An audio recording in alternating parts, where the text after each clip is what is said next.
আসসালামু আলাইকুম প্রিয় দেশবাসী। বাংলাদেশের জামাতের আমির ডাক্তার শফিক যুক্তরাষ্ট্রে গিয়ে ওই 47 থেকে এই পর্যন্ত যা অপরাধ করেছে, 71-এ নারী ধর্ষণ, মানুষ হত্যা, যে 30 লক্ষ মানুষ হত্যার জন্য তারা দায়ী, সেই জন্য তারা এই পর্যন্ত ক্ষমা চেয়েছে। তারা ভুল স্বীকার করে যুক্তরাষ্ট্র থেকে। আর এই দিকটা বাংলাদেশে তাদের লোকজন বাংলাদেশের জনগণকে হুমকি দিচ্ছে যে জামাতের বিরুদ্ধে কথা বললে গায়ের চামড়া উড়াইয়া নেবে।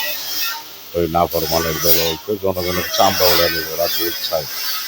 তো ওদেরকে ভোট দিলে নাকি জাহান্নামে যাবে, আরো হুমকি দিচ্ছে চামড়া উঠিয়ে নেবে। আর অসহায় মানুষদের জায়গা দখল করতেছে, তারা মারধর করতেছে। আমি বর্তমান সরকার ও প্রশাসনকে বলছি, অন্য বিচার তুই আগে ওদের বিচার করা হোক।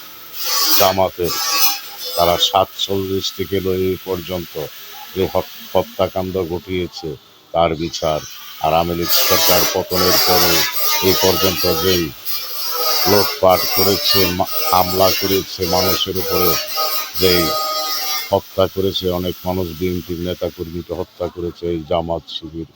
আর এখনো তারা এই পর্যন্ত 1-1.5 বছরে যেই বলাৎকার, ধর্ষণ, শিশু ধর্ষণ করেছে তার জন্য ওদের বিচার করা হোক। তা না হলে ওদের এই দেশের মানুষ জনগণ তাদের বিরুদ্ধে ঝাঁপিয়ে পড়বে। অতি শীঘ্রই তাদেরকে গ্রেপ্তার করে বিচারের আওতায় আনবেন।